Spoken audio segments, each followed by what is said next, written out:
Welcome to the healing art of being you. Today we're joined by Amanda Young, a seasoned traveler and storyteller with a remarkably fearless attitude on life. Throughout the episode, Amanda takes us on a journey through the good, the bad, the ugly, and everything in between, as she challenges us to embrace new experiences, take risks, and push beyond our fears. Here's your hosts, Chelsea and Allison.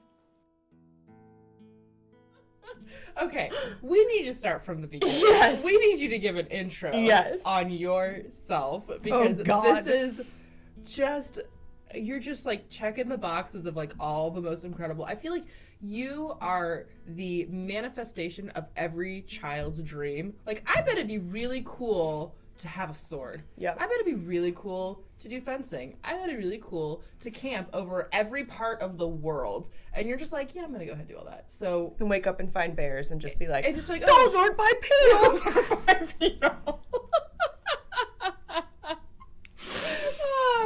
Yeah. So Yes. Amanda. Hi. Please introduce yourself and tell us and everybody, just like, I don't even know where to begin. I'll let you begin. Short story. Or short story. Let's do short story and then we'll take a deep dive. Short story. Name is Amanda. I was actually born here in Columbus, Ohio at St. Anne's Hospital, downtown Columbus, which no longer exists because apparently it was shut down for something. I don't know. And at 12 hours old, I was taken from my mama to Children's because I was born with spina bifida, and I had part of my spine actually on the outside of my body, which is not supposed to be there. For those of you who don't know, anatomically, that's not where it's supposed to be. Yeah, it's supposed to be inside. There's not supposed to be anything outside. It's on the inside of the body. Yeah. It's a problem if it's on the outside, which is why I had to go to Children's. And so my mom was all gacked out on pain meds, apparently at that point. And so my dad and I went to Children's, and I had my first surgery to put all of those nerves back into my back where they belonged. However, they weren't quite functional when they put them back because whatever is.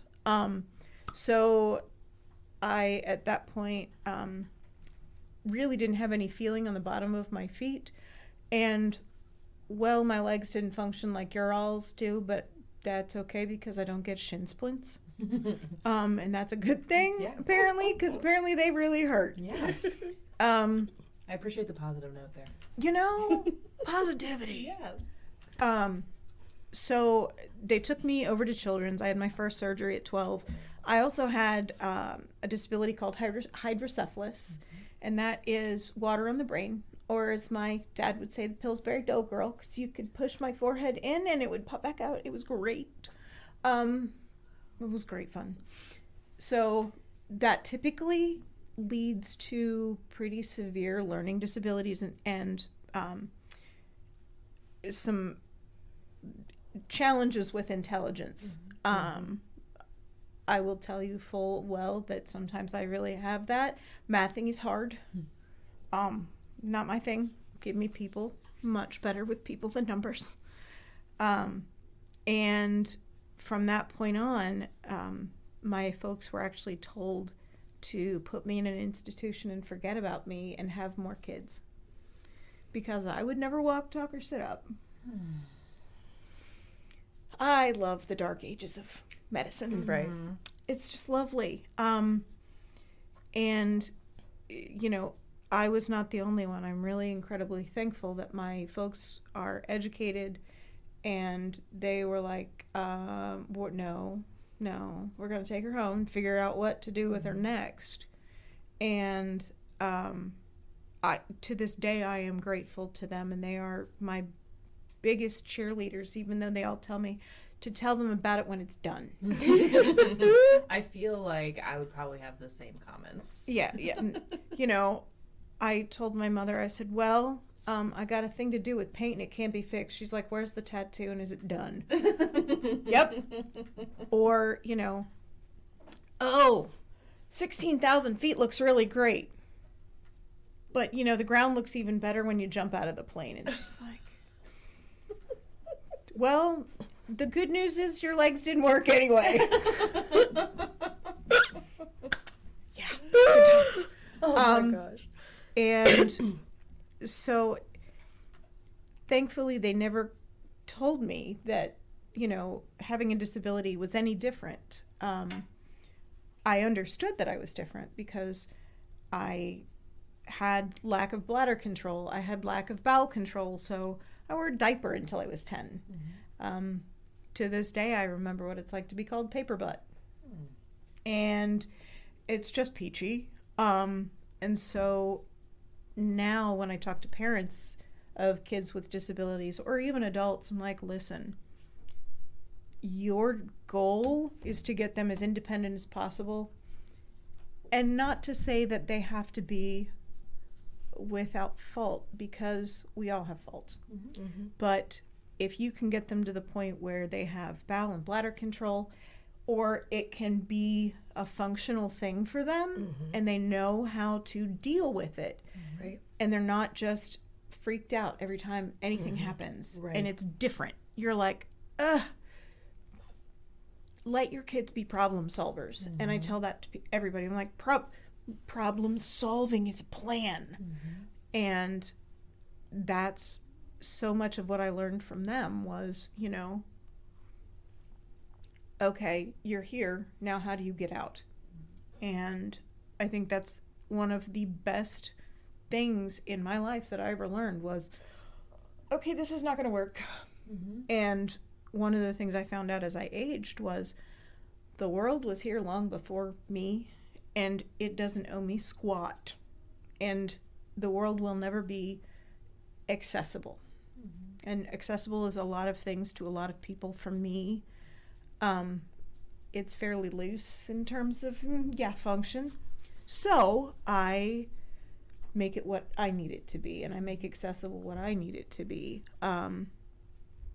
And that has served me well, and it gets me into some really interesting places, crawling up a mountain in Scotland because, well, the mountain was the mountain, and I did not have a ski or a thing on tracks that could go up a mountain fairly easily, so you get out and you crawl.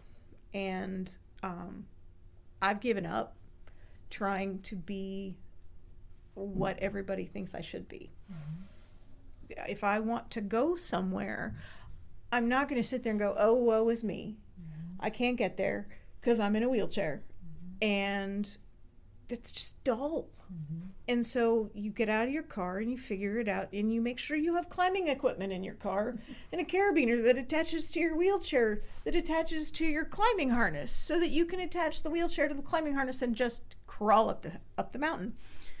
Until you have great friends who are now great friends who say to you, hey, Amanda, there's a stockade fence at the top of this mountain, and you're going to be able to get over it, but your wheelchair will not. So how about we take that wheelchair and we put it back down in your car and just bring the keys back to you? Oh, thanks for that. So I only had to crawl half the hill with the wheelchair attached to my rear end with the pictures to prove it, because I thought it was really funny. And I'm thankful for total strangers that they were able to say, that you don't really have to do all that work. Which also leads me to the second part of problem solving. I can be really bullheaded mm-hmm. and stubborn, mm-hmm. and I love that about me, but it also causes me a whole lot of grief mm-hmm. because I tend to bang my head against a wall and just go, I can't do it this way, I can't do it this way, dang it. And where now, when I was younger, I used to do that a whole lot, where now I can kind of step back and go, not going to get me through the wall. It is not a battering ram. Mm-hmm. Don't use your head like one. And so what I had to do at that point was just go, okay, how can I do this my way? And be damned what everybody else said. Mm-hmm. And when I was young, again, it was the dark ages of medical technology, and I had lots and lots of surgeries, and I had, surgeries that put me in the hospital for 10 weeks on a striker frame that flipped me up one side and on the other side. And I was 10 and I probably lost 30 pounds and it was not a good time.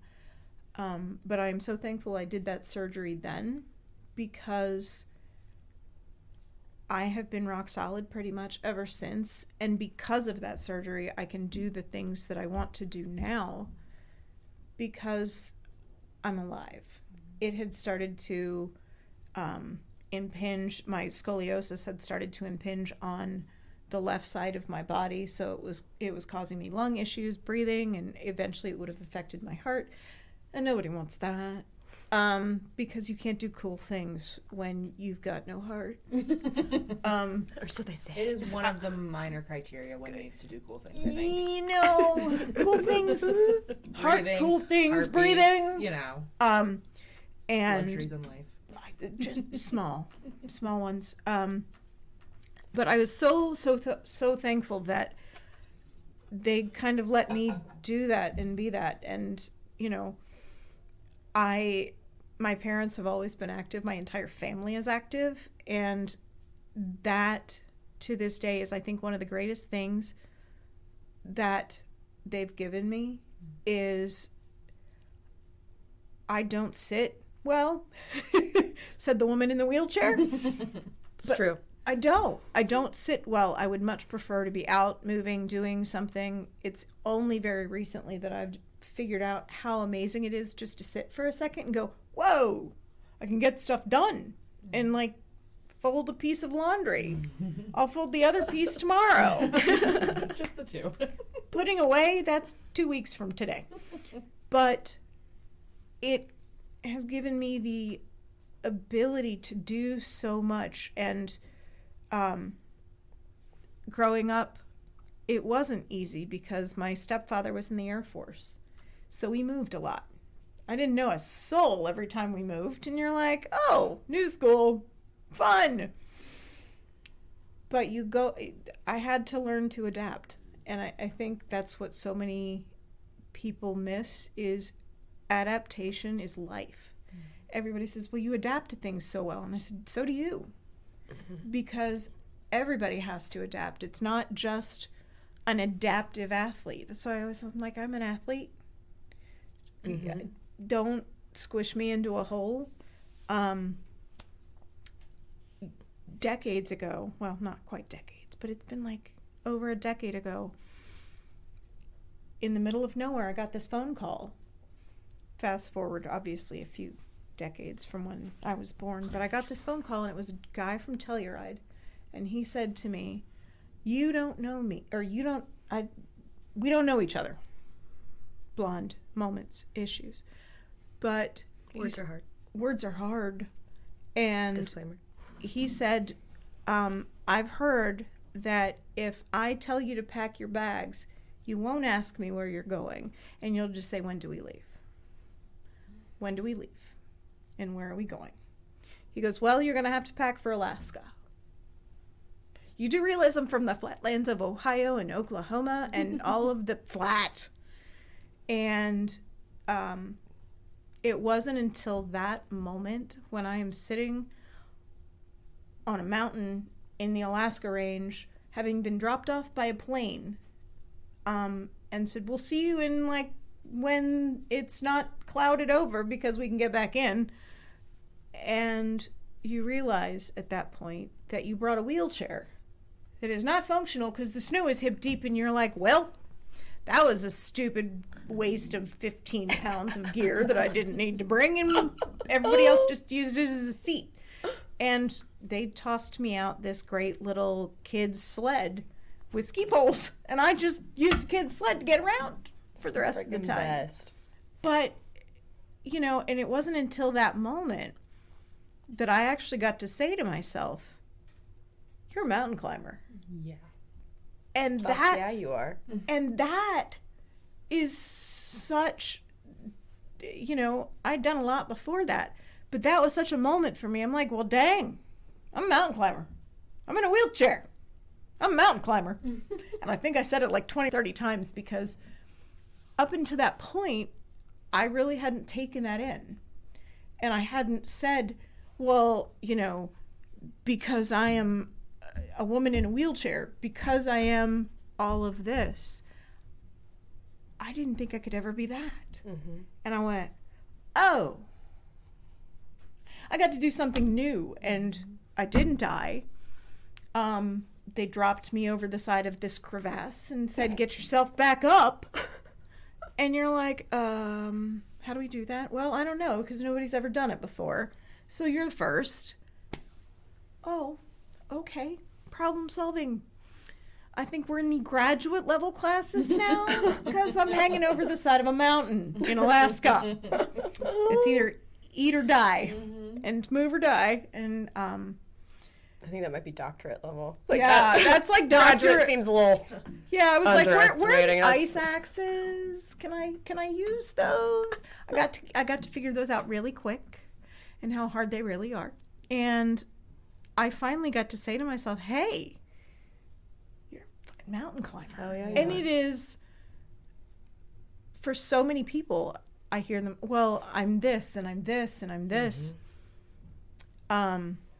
As a woman growing up, I was never that, because I was always the cute little girl in the wheelchair. And I knew somewhere deep inside that I could be different. And it's taken me 40 plus years and some good friends who remind me of what I can be. And it's not a thing, because fear, what I figured out is 15, 16 seconds. And then you're like, oh, that was not hard. And so you just have to get through this 15 or 16 seconds of fear, and you're like, oh, that was what was keeping me from this? Oh, that's dumb. And I had so much fun after I figured that out, and somebody said to me, you can be whatever it is that you've done. And I'm like, oh, I'm a varsity athlete in Oklahoma. I earned my varsity letter as a woman on my high school track team in the state of Oklahoma, and I was the first one to do it back in the dark ages of 1992. Tell that story. And it is, it's one of my favorites, because everybody says Oklahoma is so backwards, and I have to beg to differ. First of all, because the people in Oklahoma that I have had the fortune to meet are nothing short of stellar. And I was introduced to athletics that people with disabilities could do, because this kid came in my house the day that we moved in, and he says, hi, my name is Marshall Grant. You need to play basketball and track and do all these things. And I'm like, who are you? Number one, my mom was like, okay. So, I started in basketball, and then I went to track, and I'm only slightly competitive. And I would never gather that from you. And by slightly competitive, I mean insanely competitive. You're going down. Yeah. You're going down. You don't pull yourself up a mountain in a Right. wheelchair without being competitive. You're like, I gotta finish. With a wheelchair strapped to your ass. Yeah, and that's pretty much. The pictures to prove it. Somebody said, "Well, did you really?" And I said, "It ain't bragging if you done it." Good old Oklahoma saying. But it was so interesting to me, because after I joined this track team with a bunch of other people with disabilities in some way, shape, or form, it was 35 miles. It was 35 miles one way. And so my mom and I would do that twice a week. And I was like, I can't get any better twice a week for an hour. So I, in my infinite wisdom, said, I want to join my high school track team. And I went to the principal, and I said, hey, okay. And I went and talked to our track coach. And he goes, here's the thing. I have no idea what we're going to do with you, but we're going to wing it and figure it out as we go. And that has suited me so well. And so from being this person who was the wallflower, who wasn't really a wallflower but didn't really know people. I went to, everybody knew that I was in the school because it was kind of how novel. Oh, yeah. That a woman in a wheelchair was on a track team in high school. Yeah. And, we didn't have any short buses back then, so they had to toss me onto the big bus. And I taught them how to take my racing chair apart, and they could take it apart and put it together. And to sit with a team of people that didn't look like you, didn't use mobility like you, but understand that we're all on the same team and we're all reaching for the same purpose was like, oh! And it wasn't until about 2 or 3 decades later that I realized how important that was in my life, because those are still people today that I talk to, and if I don't keep up with them by phone, we talk via social media, and I am still a part of their life. And it's so interesting for me to see that, because I never thought I would have that, because historically people didn't at that point. Mm-hmm. It's not been until the last 10 or 15 years, thanks to some of our great athletes now who've really kind of paved the way for the people that have come behind them. But I'm like, man, we did that 25 years ago. And it's She's cool. Like, I did that first. And not to brag, but you're like, brag, please.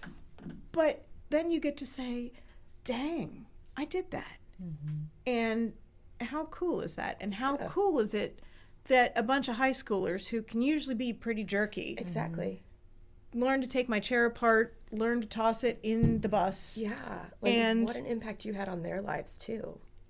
And that's so cool. And I went back to my high school reunion last year in September.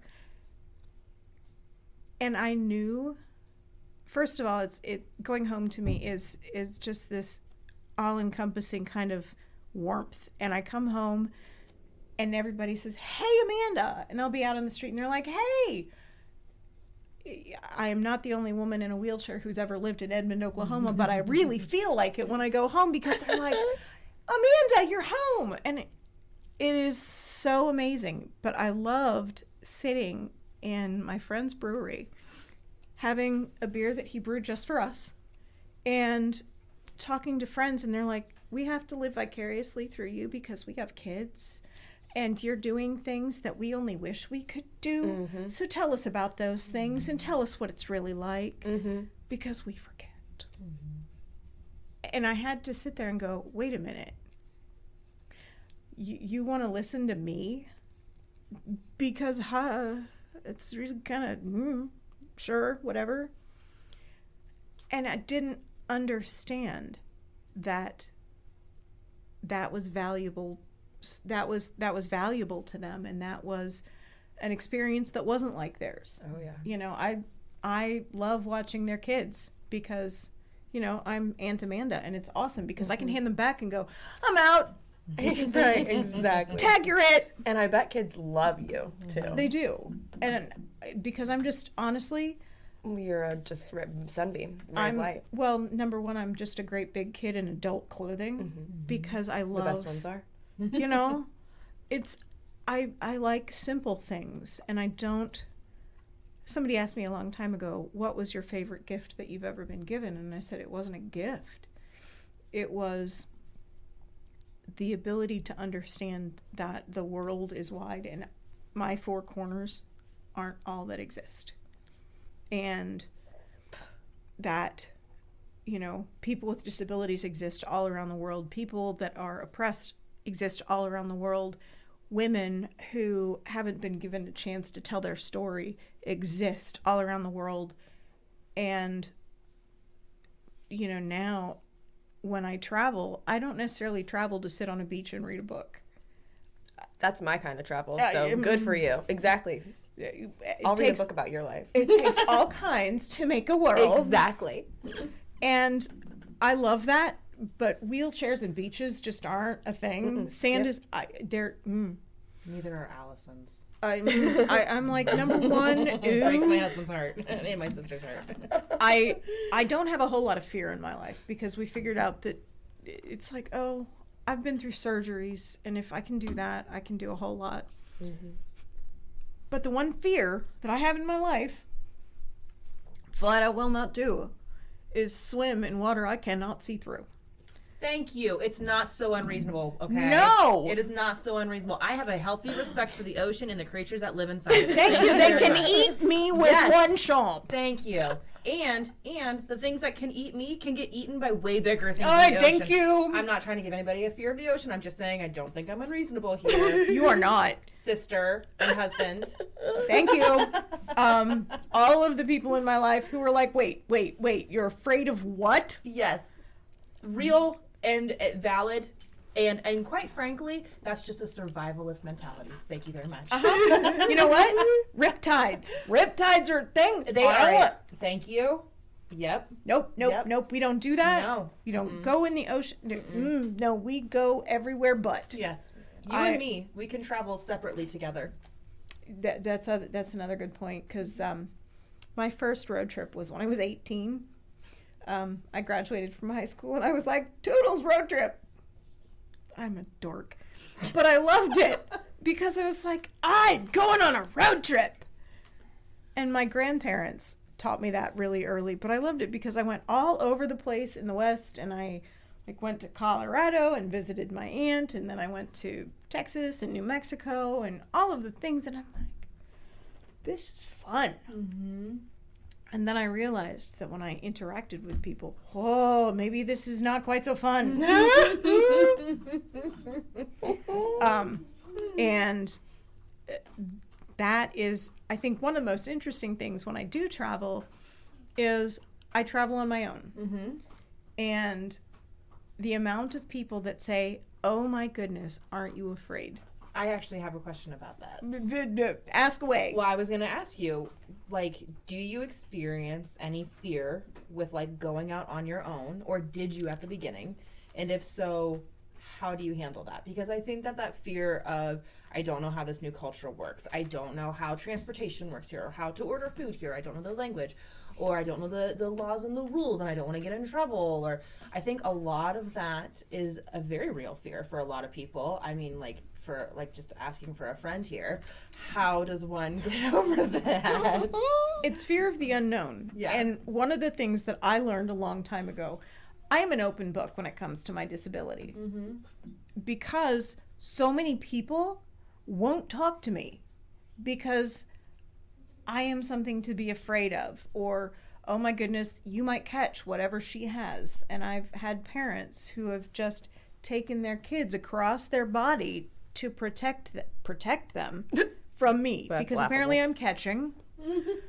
I want to catch what you got. You know, here you go. You can have all of it. But perfect. But what I figured out is that we, as humans, we are afraid of the unknown, and the unknown is scary. When you're sitting in a plane, this is the best way that I can explain it. When you're sitting in a plane at 16,000 feet or 14,000 feet or whatever, how many feet you are above the earth, when you've decided to go skydiving and jump out of a perfectly good airplane, everything is fine and good until you open the door. You're like, I've never been in a plane with the door open. And then you look out, and I'm very methodical, and the guys that I jump with have been very methodical in that. And they tell you, we're going to do this, and then we're going to do this, and then we're going to go like this, and then we're going to land. And you're like, oh, okay. And they've explained it out so distinctly and so in detail that it's like, oh, okay. Still gonna not, I'm gonna need some adult Depends for the first time, but now it's so just joyous because you can sit there and free fall and talk to the person that you're jumping with like we are. And once you realize, oh, that was what I was afraid of. Oh. And so what I try to relate that to is when people see, because for better or for worse, my generation, kind of the generations that were right before me and have come after, are a lot of the first generations of people with disabilities that are out and living independently in public, driving, taking public transit, going to college, doing all of those things, and not behind closed doors, and not in those institutions that so many people ended up in. And so when somebody sees that, and I full well know that I am I could be the only person in a wheelchair somebody ever meets. And I have to remember that that is the impression that they leave with. And I don't ever want them to think that I'm this mean, crotchety, hideous, heinous lady, and I'm bitter and mean because of my wheelchair. And yeah, it's a pain in the rear, but it's that 30 seconds of I can make an impact on their life in a positive manner or a negative manner. And I would much rather leave a positive reminder for them to like, oh, the next time somebody comes up, I met this really cool chick in a wheelchair and she's nuts and she does all kinds of crazy things. What do you do? That's going to be my next conversation I have with somebody. Right. Yeah. Literally. Because that's like, what I said to them when I was like, guys, Amanda has to come on the show. Because that's the thing. And when we know something, we're not afraid of it anymore. Whether that's people or experiences or what have you, you can relate it to everything in your life. Because once it's known, it's like, oh, that, nothing. Done. So it sounds like it's more along the lines of just like, if you want to do something, do your research like you did with your camping. I need to know what materials I need to have and all that kind of stuff. Like, absolutely. Do the research to make sure that you're safe, but then just jump out of the airplane and do it. Right. Like, just go and do it. And, put on your harness. Yeah. Because, for the most part, all of the trips that I've taken overseas, they've been pretty wild. But this next one that's coming up, I'm so excited because it's going to be like rapid fire travel is what I'm starting to call it, because the way I booked it, I'm going to have 24 to 40 hours in each city in the first week that I'm overseas. So I go from Stockholm to Berlin. I'm in Berlin, and then I'm in Prague, and then I'm in Budapest, and then I'm in Poznan, Poland, which I'm not sure where it is, but we're going to find out. And then I go to Warsaw, and I'm in Warsaw for 4 days, which is the longest I'll be in anywhere in Eastern Europe. I'm like, okay. Everything in Europe is old. It's not the greatest accessible place in the world. I found that when I first went to Dublin, Ireland, because Trinity College is all cobblestone. I hate cobblestone almost as much as I hate sand. But it was worth it to me. I, for the longest time, didn't read books as an adult, but I've just recently, probably in the last year, gotten back into reading books. And so I skipped the Book of Kells that was downstairs that everybody wanted to see, and I went upstairs to the long room, which is the most gorgeous room in the world. And it's just rows upon rows of first editions of books, and you're just like, I just want to take it in. And you just sit there for a second, and you realize all the knowledge that's in all of these books, and it's overwhelming to sit there. And it's so pretty. I was like, book of what? I'm up here with the books. And that's a capital B and a capital OOKS. Books. But it was so interesting to me. And I said, it was so worth going over cobblestones to get to that. Or learning in this little town in Ireland that the ground floor isn't the ground floor in this little tiny town in Ireland. It's really the first floor. So there were stairs. So I got there and I crawled up the stairs because, what am I going to do? Make them carry me up? Because I didn't pay attention to how I booked that? No. And so you say, hey, can you just carry my wheelchair up the stairs because I will crawl up and I will be okay with it because I will pay attention from now on. And that's the thing, is you have to pay attention. My big thing is I don't like to go someplace and expect everybody around me to speak English. That drives me bonkers. You know, they come here, people from around the world, and 99.999% of the time we do not speak their language. And so it is my job as a traveler to at least be able to say, hi, my name is Amanda. I'm here, I want to learn. And I think, to me, that learning portion of it is, oh, she's not this silly hoodlum who's here just to, go to the tourist traps and do all the things that everybody else is going to do. No, I want to take like a pierogi making class from a Polish grandma who's 90. That's what I want to do. And I want in her family kitchen. Right, in her family kitchen. And so for me, that's so much part of it is, okay, I take deep dives in the middle of the night because I'm a night shifter. And I will take deep dives into the intrawebs, which is the best thing in the whole wide world. I was telling a young kid the other day, I said, it's the greatest thing in the whole wide world. We have the world at our fingertips. I remember Atari. We've come a long way. Britannica. Huh? Encyclopedia Britannica. Yep, we actually had to turn pages. Yep. And I think the thing that I understand now is we have this thing in our hand that can give us the world, and yet we watch cat videos, and I watch cat videos because, but if you look and you just start digging, you can find the greatest experiences. And it's not going to, these places that are going to be 8 million people in line and all of this thing. You can actually understand the culture, understand what it's like to live with a disability in another country. How do they deal with it? What are the struggles that they deal with? That's what I want to know, because that's where that connection is, and that's where it's real. It's real, number one, and it's without fear. And yes, you have to pay attention. I can't have, when I rent a car overseas, I can't have a manual because, I just don't do those well. And so I have to be very, very specific, and I call a couple of times, and then I will follow up with an email. Hey, I just need to make sure that this is an automatic, because if I get there and it's a manual, I'm not happy. And so that's so much of what it is. It's just, I still fly by the seat of my pants way more than I should.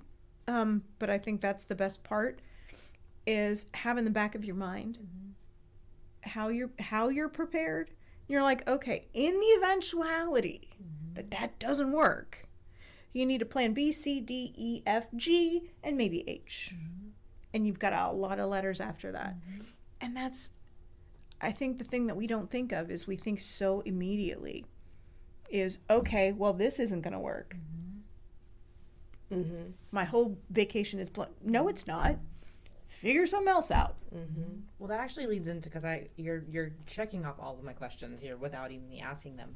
But that leads into my question that I had earlier. You were talking about problem solving and teaching kids to problem solve and adaptability and learning how to be adaptable. Was there something that how did your parents instill that in you, or what do you talk about with parents or kids who may need to learn how to problem solve a little bit better? Because all kids need to learn how to problem solve, but obviously if you're in a wheelchair, it requires a different level of problem solving here. It does. How was that instilled in you? What did your parents do for you, or what did you gain from all that? And how do you kind of talk about that with other people in the community of these are really important skills to have, and this is how you gain those skills without feeling like a victim, without feeling like a failure, without feeling hopeless that things will never change? How do you have that conversation? That's one of the best questions I think I've ever gotten, and I love that because it gives me the chance to talk about it. Yay! Problem solving is so, I think just in general, for any kid, that's so, it serves them so well as they grow up, because They don't look at the world in one perspective. It's like, okay, that's not going to work. Now what? And they sit and they twiddle their thumbs and they get all afraid, and then they don't try again. Mm-hmm. And you sit and you become stagnant, and that is no way to live. It's not living in my book, because that's living in fear. And what I've understood about fear is a feeling. Feelings are transient. They move. They don't stay. Mm-hmm. They only stay if you ask them to. 90 seconds. That is all you need. Fear, you hear that right? Fear is a feeling. It is transient. It's transient. It goes away. And it's, if you can problem solve through that, 90 seconds, you're in like Flynn. Mm-hmm. And it's so, I love kids. I don't like my own kids. I don't have any, thankfully. I have cats. I love being Aunt Amanda to all the people in the world. I will be Aunt Amanda until the day I keel over. Oh, man. But what I love to do is I love to teach parents and kids, because so many families have kids and adults and kids with disabilities and kids who are able to use their legs. Poor them. Again, those shin splint things and all the, like Charlie horses. And Achilles tendonitis. There's like a whole laundry list. See, here's the thing. Plantar fasciitis, They cut my Achilles tendons, so I'm like, You never have to worry about that one, though. No, it's great. Mm-hmm. The things that you're thankful for in your life. But what I love about that is I always ask parents, if they have other kids, would you let Jimmy do the same thing? Well, yeah. Okay, guess what? Julie over here needs to have that same experience. Mm-hmm. And yes, it is terrifying for a parent, I can only imagine, to say, oh my goodness, my kid who I've tried to keep safe and cocooned and all of these things, and not breaking anything and not feeling pain and not feeling all of this, guess what? You have to, because that's living. Mm-hmm. And if you don't feel pain and if you don't feel all of those things, you can't develop empathy. Mm-hmm. And empathy is, you're huge. Like, That's when you get people who say, well, I don't know why you feel like that. Mm-hmm. Oh, yeah, I want to be like that. Mm-hmm. I want to be able to say, dude, I broke my leg one time too. I was on a rower. I was being real stupid. And, but to know that somebody else has that same experience, and to know, guess what, man? I teach skiing, and I think one of my favorite things to do is listen at the end of the day. Dude, I took a ski lesson. What'd you do? Mm-hmm. I fell a lot. Mm-hmm. And what the kids that we teach don't tell you is that they fell a lot too. But they figured out how to get back up. And one of my things that I always tell people is, if you fall over, I'm going to leave you there. Because the most important part is how you figure out to get back up. Because I can't figure that out for you, because I'm not going to be there to follow you for the rest of your days. Mm-hmm. And, again, going back to my fear of water that I can't see through and live fish, woo, I always tell people here in Ohio, this snow is made out of ground up fish. And if it were me, I would not want to stay down here any longer than I very possibly had to. So get up.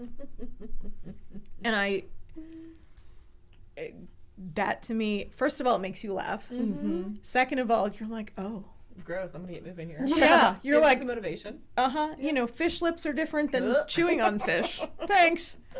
And I was also doing some indoor climbing, and I got to climb with this young lady, and she is just this little ray of sunshine. Every time she comes in, she loves to climb. And I mean, like, we've gone way past love to, like, love to climb. And I love to watch that because her joy in climbing, she's like, oh, that is a big jug. And I'm like, oh, it is. And she's like, she just scampers up this hill and up this indoor climbing wall. And oh, by the way, she can't see it. And you're like, huh? And she's gripping out of the middle of nowhere. And I'm like, I struggle when I can see it. Wow. And you can tell her to the right, to the left, down, and she will know exactly where to put her foot, where to put her hand, and then she'll just jump to the next one. You're like, I have never seen so much joy in one body in my entire life. And the thing that I learned from her, because she came up to me one day after climbing and she said, Miss Amanda, I want to learn how to kayak. Okay, I can do that. I'm a kayak instructor. I can handle that. Of course you are. Of course you are. Certified swordsman, fencing. Yeah, right, you know, fine, all the things. Kayaking. But extreme sport aficionado. yeah, if it requires adrenaline, bring it on. But the thing that we had a conversation. Her mom and I had a conversation. Her brother, because her brother wanted to learn too. But she came up to me before we got to kayaking, and she goes, Miss Amanda, can I have my own boat? Sure. Mm-hmm. Have your own boat. Do what you need. I had the most humbling experience doing that because, first of all, I was terrified. Oh, I bet. Because I'm like, this little tiny thing is in a boat by herself, and help me, Rhonda, if I topple her over or she drowns, I'm going to be just dead. Dead meat right now. And she didn't. She paddled better than I did. But here was the challenge, and this goes back to that whole idea of problem solving. She had no idea what the concept forward was. She knew up, she knew down, she knew right, and she knew left. Forward. Backward, huh? So I had to figure out how to explain that. How to explain forward and backward to her in a boat, in a whole different plane than she's used to traveling. Yeah. Because she's used to doing this. It's like her brain doesn't work that way yet. Yeah, It no. doesn't have that pattern. That's incredible. No, and we have these, they're like little drip rings, we call them, on the edge of your kayak. So if you're paddling, the water doesn't get up on you as much. And she was feeling those drip rings.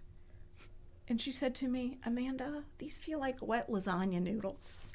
I've never forgotten that in my whole entire life. Oh. I will be in an assisted living home, and I will be going, wet lasagna noodles. How's that feel? Mm-hmm. Best thing ever. But it was so challenging to me because she had no idea. And I'm like, oh. Mm-hmm. And that's one of those moments where you go, oh, I'm rusty with, because you don't think about it anymore. And then when you're presented with this big whole perspective, you've never thought about the idea that a young lady who can't see doesn't understand forward and backward. I'm confused. How do I do this and not mess her up? Because, I mean, yeah. And so, it was a cringy day. But then she took me to IKEA, and we had soft serve at IKEA, and I learned how to go through IKEA with a different perspective, because she goes through it by smell. Leather, couches. She's like, we're in couches, aren't we? Yeah, we are in couches. And she loves the candle section, but it gets her very overwhelmed. And I love that. She's like, too many smells. Hurry. On my way. That's incredible. And that's problem solving that I never thought of. And it's something that comes to me so easily now because I just don't even think about it anymore. Well, it sounds like it's been an incredible muscle that you have practiced over time. Oh, yeah. And what I think might be happening with a lot of parents is that because they have been problem solving for so long, it's so easy just to give the answer, to give the response, instead of giving the child the opportunity to figure it out themselves. And it takes a lot longer to give the time for the child to learn it. It does. And it takes a lot of energy from the parent to not want to swoop in and protect their child, and fix it, to solve the problem for them. Or on the other end, you know, some of us have a tendency to over-explain. You know, everything is a teaching moment, and it doesn't need to be. Sometimes you just need to shut your mouth, say, I want you to figure this out. I'm here if you need me. But it sounds like children would learn how to problem solve a lot better if parents would practice the restraint to provide a safe environment where the child can learn, but also not swoop in when they are not what their version of success is. We have a lot of conversations with our kiddos about, you know, when they're upset about something or things didn't go the way they wanted to, or we've been dealing with a lot of broken fingers in our house recently. We had 3 casts in 4 weeks, and it's just been like a lot going on. Yeah. But the question is, you know, like, well, what did you do? Well, what did you learn? That kind of thing. It's not so much that, it's, why did this happen for you? Why do you think this happened for you? Right. You know? And it's like, you know, my one child, he broke his finger running from the family room to the kitchen because he was so excited that somebody had gotten jelly beans and he wanted one, and he jammed his finger on the couch and snapped back and broke his finger. And it's like, okay, why do you think this happened for you? He's like, I just need to stop eating jelly beans. I'm like, do you though? Or do you, perhaps, is there another perspective here? And he was able to kind of recognize, okay, I may be having an unhealthy relationship with food. I may be too anxious around food and too excited around food, and I need to slow myself down. And it's like, well, have you gotten a sick belly from overeating before? Oh yeah, that happens all the time. Okay, so your body's given you signals many times and you haven't chosen to listen to those. So now you're given the next step, which is an injury, a broken finger. So are we going to start figuring out a different way to solve this problem, or are we going to go the next step into disordered eating or obesity? Like, how far are we going to go down this path that your body's trying to teach you something, the universe is trying to teach you something, and you're choosing not to listen? Right? I know, man. Oh, the pain. Oh, the pain. Yeah, those lessons that keep coming around until we stink and learn them. But if we learn problem solving from a young age, if as parents we step back and let our kids try to figure out, because failure is really just information. It's just like, a teaching, that it's a teaching moment. That way didn't work. Let me try it a different way. Right. You know, somebody told me a long, long time ago, you have to be willing to suck at something new. Yeah, absolutely. It's an opportunity. I'm like, yes. Yep.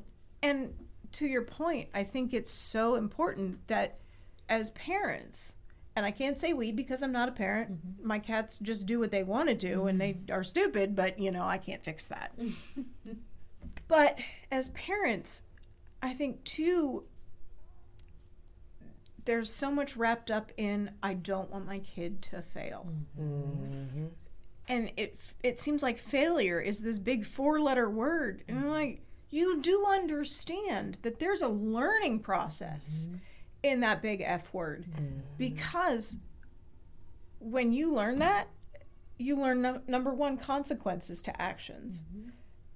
And I think that's just as important as learning how to problem solve through it is, oh, well, I don't like those consequences. I did this. This happened. Ooh, maybe not that again. And so maybe the next time they step back and they say, that didn't work. That brought me there. Okay.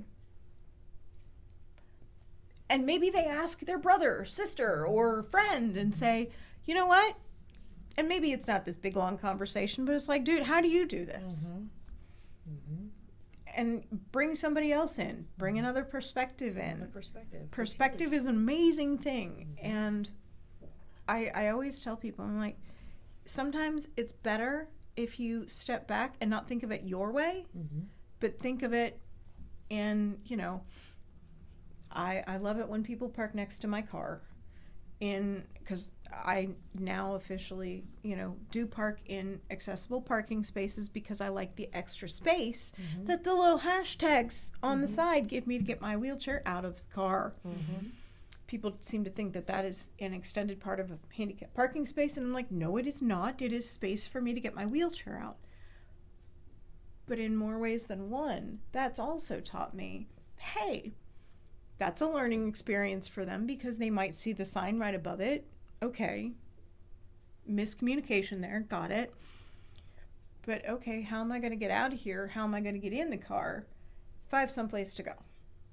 You know, you've got so many options. Pop the hatch, get in the car, back it up, move your chair, get the chair in. Or, you know, prey on the kindness of strangers and say, hey, I just need you to back my car up like 2 feet so I can get in the car. And that takes getting over that fear of talking to people as well. Oh, yeah. And being seen. And being seen, because, you know, for me, I like to be in the background. I like to make things work. I like to be the cog in the wheel that makes everything smooth. And taking a step into doing things like this is terrifying to me, because being heard and being seen isn't something I'm used to. And that has been a big growth experience for me, and I'm learning to embrace that, and I'm learning to embrace sucking at something that's different and that's new for me, and understanding that help is not a 4-letter word, and that it's okay to ask, because if you stop and don't ask, and you don't do it because you have been afraid to ask, hey, I could use a hand. First of all, it gives the person that you're asking, oh, I can help somebody else. That gives them a warm, gushy feeling all over. Oh, yeah. And then you're like, oh, I can do this. And I can still maintain my independence. And I don't feel like a schmuck and a failure in all of those things, because guess what? I did it. Yeah. I just had to do it a different way. Yeah. And that's all about that problem solving. And I think for me, sometimes as a young person, I didn't want help because I didn't want to be different. I didn't want to be any different than the people that were tall and could reach up to the top shelf. And I'm like, fine, I'll just figure it out. And I didn't ask for help, and I didn't get the things that were on the top shelf, and whatever. But that is so detrimental, because to me, I could have learned that so much earlier than I did, and I could have foregone a lot of issues and a lot of pain and agony that I didn't get to do, or a lot of experiences I didn't get to do because I didn't want to ask for help. And, you know, again, the thing that I'm learning as I age is that to extend yourself and to help somebody else is just a connection. And it's not bad, it's not good, it's just a connection. There's nothing that we should attach to it beyond, okay, you're taller than I am, or guess what? I'm down here, and I can get the good cereal that's down on the very bottom, because nobody gets it down there because nobody wants to reach down there. And it's using our strengths. And I think that's, for me, one of the biggest learning curves that I'm going through is everybody has a strength. And how do we use those most appropriately? How do we find out somebody's strength? Because you could be in a dead-end job and hate your life because it's not doing what you want, or you're not feeling challenged. And you have to go, okay, I can either change this, or I can stay here and figure out how to challenge myself, or take on something different, or do something different. Right. And not be afraid at the end of the day to go, okay, well, now what? And be okay with it. And I love that, because you're like, oh, But finding out what your strengths are, learning all of those things that make you who you are, because I mean, that's where you're going to find those. And it's in the struggle. Yeah, you got to struggle, because you know, I years and years ago came back from Montana and I was really sick. I was septic and I lost a kidney and I was on a vent and all of the things. I was med flighted from Bozeman, Montana to Denver. I don't remember that. I apparently collapsed a lung or two. I did a lot of things that I was not aware of. And I went from being able to ski 8 to 10 hours a day when I went in to not being able to transfer from my wheelchair to a bed or to a toilet or to a couch. You want to talk about stubborn and not asking for help? Driving is my independence. Mobility is my independence. And the day I came back from Denver to Columbus, I got in my car because I'm Amanda. I get in the car.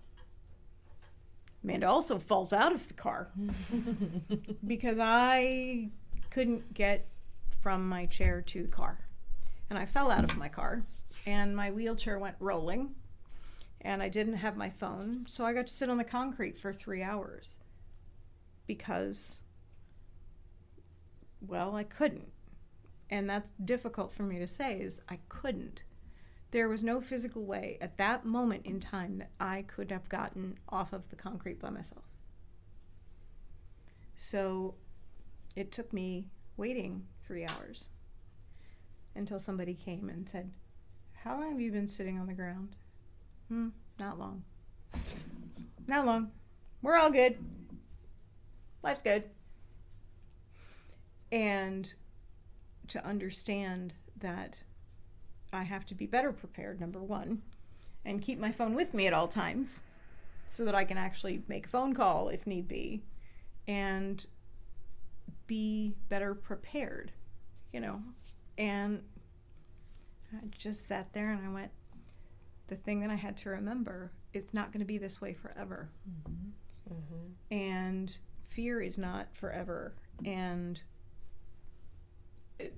challenge should be forever, because I think that's when we grow and we have the most fun. The idea that I'm going to countries that are not accessible makes me challenged. And I am so excited. I'm like, how am I going to get on that bus? I don't have a clue. But you're going to figure it out. I'm going to figure it out, or ride a train. Exactly. Or get an Uber. Right. You'll figure it out. And that's, I think the best part is like, oh, okay. And then I will come back with knowledge.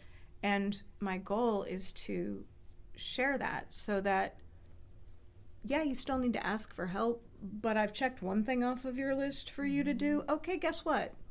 The train has accessible seating. Yeah. There you go. Yeah. So that's problem solving for me in a nutshell. Yeah. Well, this has been incredible. And so many things, like we could go on for days.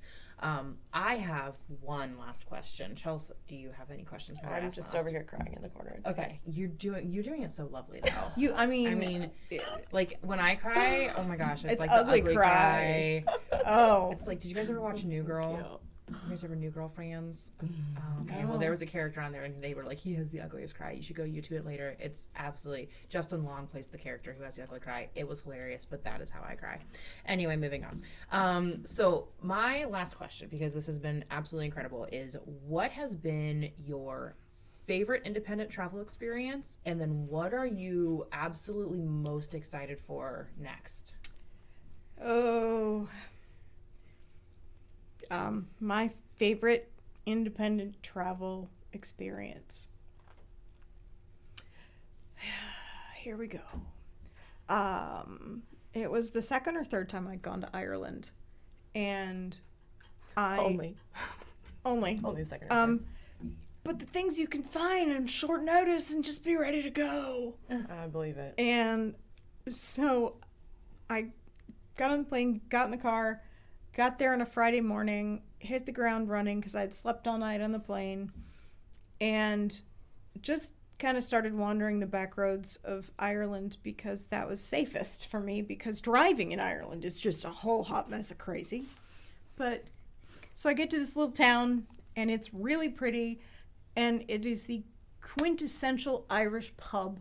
And you're just sitting there and you're like, I'm just going to suck this all in, because you never know what tomorrow is. You never know if that's going to be the same as tomorrow. And then you end up sitting next to these guys, and they come in and they're on a party bus. And they come in and they're talking to the bartender, and you're like, okay, this just got real loud. I was really enjoying my ambiance, you know, drinking my Guinness from Guinness and all the things. And they apparently knew each other, and it was great. And I learned at that point that it was a bachelor party. Oh, it was a bachelor party, and the bartender, who was so kind, says to me, Amanda, you should go. What? I needed to preface this conversation with the fact that the groom was 82 and the groomsmen were over the age of 70. Oh my gosh. No, that's my kind of bachelor party. And, well, apparently his wife had left him for somebody in town, and she now became the town hooer. And it took me a minute to figure out what a hooer was. And then I went, oh, a hooer. So I said, you know what? Okay, here's, you know, big red lights are going off in my head as the girl from across the world in a foreign country. And I, some odd reason, decided I'm going to go talk to the guy that's driving the party bus.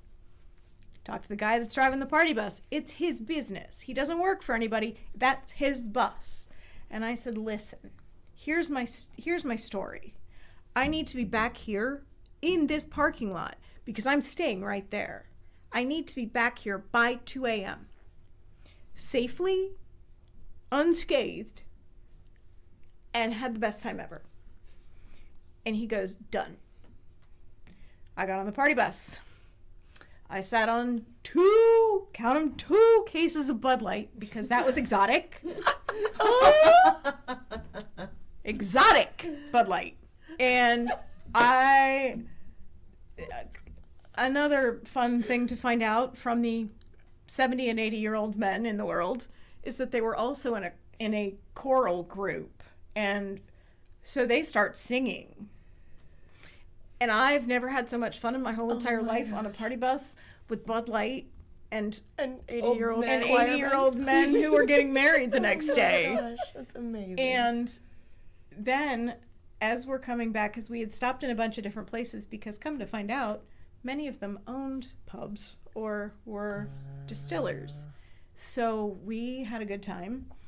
And about half an hour before, because mind you, we're in the middle of Ireland and the roads are this big, and a party bus is not that big.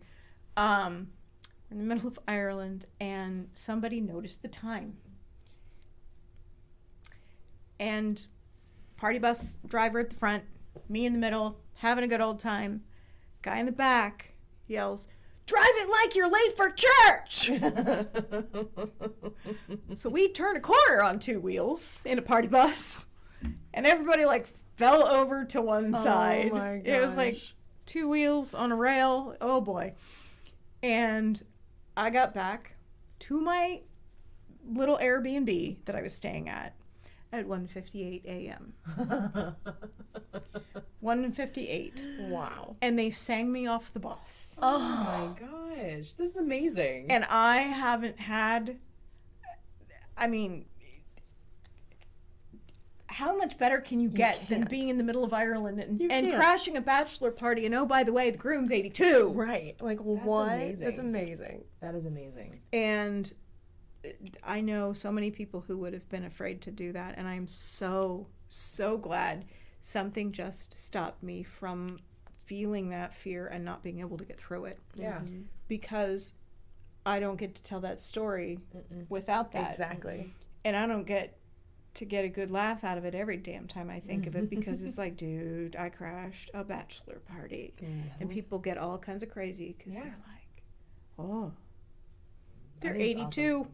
I think that's amazing. It's amazing. And, you know, I never ever looked at Bud Light the same again. So exotic, you know. So exotic. So exotic. It was, you know, Guinness was like €1 for a pint. Bud Light was $6. Oh my gosh. I'm like, what? That's crazy. This is terrible. But yeah, there you go. That is my favorite. That's the best. That's the best. So your favorite, the thing you're most excited about, probably your upcoming trip, but like what specifically are you most excited about coming ahead for you? I'm excited, honestly, about all of it. My great-grandmother is from Sweden, and she lived on a farm, and they had gypsies on their farm, and they asked her mom to name her Dagmar. So I get to go on part of my trip to go to Sweden and learn more about where Dagmar grew up and find out more about that, and hopefully not try lutefisk, because I am not excited about whitefish that's fermented in something. I'd lie, maybe. Whoa. But to learn what it was like and to find out what this place that she grew up in was like, and how. And it's not going to be the same as it was 100+ years ago. But to be in the same area as a woman who told people that when she got on her first plane ride, she was going to crash. And she actually crashed and was hanging on by a seatbelt, which I was impressed they had at that point. And still be alive to tell about it and say that, yep, I said I was going to crash and I crashed. And I want to know that. I want to understand that story and that part of her. And I want to take my grandmother, who taught me so much about travel, to see that with me as well. Oh, yeah. And she will be over my shoulder going, where are we going next? Oh, yeah. And I'm like, oh. Yeah. That and hopefully learning how to make pierogies with an old Polish grandma who's 90 in her kitchen. That sounds amazing. All of it. Yeah. And to see all of it. The Berlin Wall, to see all of these things that I grew up with that weren't real to me until they're in front of me. Yeah. And somebody told me one time, and I have a sticker on my water bottle that says, don't just believe what they tell you, go see. And that to me is, I think, what travel and problem solving and all of those things is go see. Because okay, you might screw it up. Guess what? Brought you here. Yeah. What an inspiring message. This has been absolutely incredible. This has been one of the coolest conversations I've ever had. I think it's absolutely amazing that, like, your life could have been very different. Your parents could have put you in an institution and there you go, and who knows what happens to you. You could have had parents who fawned over you, who didn't let you struggle on your own. You could have had a very, very different lifestyle, and instead you chose to say, yeah, okay, this was the hand that I was dealt, but I also want to literally check off all the cool things on my childhood love life list. And you've done that. You've traveled all over the world. You have climbed mountains, and you've hiked, and you've pulled yourself up and down hills in a wheelchair, and you've learned about falconry, and you're going to go learn how to make pierogies, and all of the coolest things because of this incredible ability to be adaptable, to problem solve, and to just look at your fear in the face and say, fear is just a feeling. It is transient, and it will be gone in a matter of a minute or two.